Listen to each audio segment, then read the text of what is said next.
Las haciendas, digamos, para nosotros y más que todo para los afros, digamos, puede ser un punto de partida para nuestros territorios. Porque si vamos a hablar de la hacienda de la Bolsa, por ejemplo, que es la que más cercana tenemos, en esta hacienda, digamos que perteneció en sus inicios a los jesuitas, después fue comprada por los Arboledas y todos nuestros, digamos, nuestros ancestros parten de esas haciendas. Por ejemplo, en el caso de la hacienda La Bolsa, comprometía alrededor de las 20.000 hectáreas de tierra. O sea, esto era una cosa gigante, que sus límites eran naturales. Era, por ejemplo, desde la cordillera central hasta el río Cauca y más o menos hasta lo que hoy es Palmira. Era la hacienda. Ella se fue fragmentando y de ahí salieron poblados como Puerto Tejada, que era Monte Oscuro, Perico Negro, que ahora es una vereda, Caponera, lo que hoy es Villarrica, porque Villarrica se conforma solamente sobre 40 hectáreas de tierra, el poblado empezando el siglo XX. Entonces, ellas en la colonia fueron un centro económico de abastecimiento de comida, especialmente La Bolsa, que era una hacienda de trapiche, o sea, producía los derivados de la caña y se tuvo un pequeño alambique.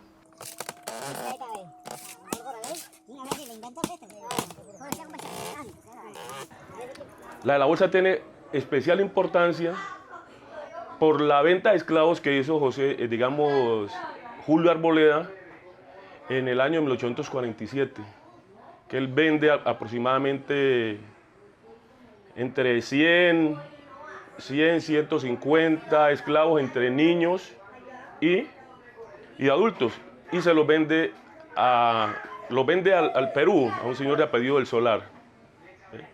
Entonces es tan así que todavía viene mucha gente del Perú a buscar sus ancestros, porque ellos sabían que estaban acá, pues anteriormente Villarrica pues se llamaba La Bolsa, como la misma hacienda, ¿ve? Y está ese dolor, que es lo que siempre se ha dicho, que cómo es posible que cuando Julio Arboleda se da cuenta de que se va a decretar la libertad de los negros, él decida venderlos. Bueno, en la colonia los hacendados pues eran personas que tenían dinero, eran dueños de tierras, dueños de minas en el Pacífico y tenían esclavos. Como te decía, son centros económicos que eran los que dinamizaban la economía de las ciudades y principalmente eran los que producían la comida, ¿ya? Entonces las haciendas también en esta zona se vieron como enclaves económicos porque era de donde salía el dinero, pero este dinero se invertía en las ciudades. Entonces por eso podemos ver cómo Popayán, pues sus construcciones y todo, y las iglesias que tenía Popayán, que fueron construidas en el periodo colonial, pues se ven suntuosas en referencia a lo que pasaba acá. O sea, el dinero salía de estas tierras, pero no se invertía acá. Lo mismo que de acá salía la comida que se llevaba para el Pacífico, para la manutención de los esclavos que estaban trabajando en las minas. En estas alrededor de 20.000 hectáreas que conformaban la hacienda La Bolsa en los siglos XVII y XVIII, vivían alrededor de 200 esclavos. Estos esclavos estaban organizados por familias, porque pues también fue como, el matrimonio fue como una institución que permitía no desintegrar la familia. Entonces pues los esclavizados optaron por casarse para que no fueran desintegrados la familia y si los iban a vender, los vendieran por grupos familiares. Internamente, por edad se tenía como una tarea dentro de la hacienda. Por ejemplo, las mujeres se dedicaban a las tareas de la casa, a cocinar y a los cultivos de pan coger que estaban en torno a la casona. Los niños empezaban a trabajar a la edad de 6 años. Ya empezaban a trabajar con la mamá en los cultivos de pan coger o haciendo cosas que no demandaran mucha fuerza. Los adultos mayores y los enfermos se dedicaban a cuidar a los niños menores de 5 años. Y ya el trabajo fuerte de la hacienda, como era la molienda en el trapiche, sembrar, todo esto, y la parte de cuidar el ganado, matarlo, sacar la ceba, todo esto, pues era el trabajo de los hombres, porque requería mayor fuerza. Esto era como la cotidianidad.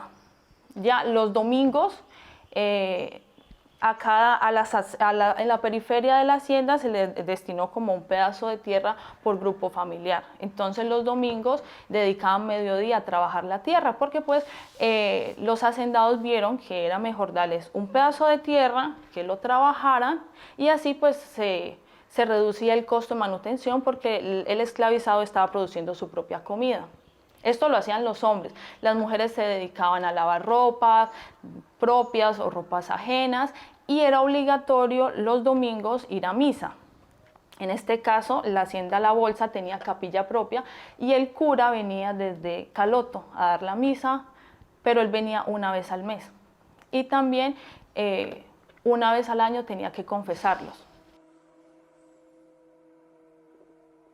En estas haciendas se trató de conservar, digamos, el folclore, digamos, que nuestros ancestros trajeron de África. Por eso acá tenemos unos bailes típicos, digamos, herencias culturales, lo mismo que, por ejemplo, usted habla mucho del violín caucano, es algo propio de estas haciendas. Y en estas haciendas se cuenta que cuando ya los negros salieron libres, esta hacienda seguía llamando, digamos, a esos músicos que se habían formado en esa misma hacienda para que les animara fiestas y toda esa cantidad de cosas. Me encontré un documento en el archivo de Popayán donde habla, los esclavizados se están quejando de que ya llevan 2 años sin que venga el cura de Caloto a dar misa, ¿ya? Entonces, Matilde Pombo, que es la mamá de Julio Arboleda, que para ese entonces ella estaba a cargo de la hacienda La Bolsa porque había enviudado, entonces los hijos eran menores de edad y no se podían hacer a cargo de su herencia. Ella pone como una querella explicando que el cura de Caloto lleva 2 años sin venir y que ella le ha pagado, o sea, ella acordó un precio por cada esclavo confesado anualmente, y que él ya lleva 2 años y ella ya le pagó por adelantado, entonces ella le hace como un reclamo. En eso ella dice que los esclavos se están quejando porque cuando se mueren no hay misa, entonces que ellos están haciendo sus propios rituales ya que no hay cura. Entonces por ahí uno puede como coger algo para hacerse como una idea que hacían los esclavizados, por ejemplo, en torno a la muerte, o que tenían sus propios rituales mortuorios diferentes a los de la Iglesia Católica, ¿ya? Desde el momento en que hubieron haciendas, comenzaron a haber negros huidos de esas haciendas.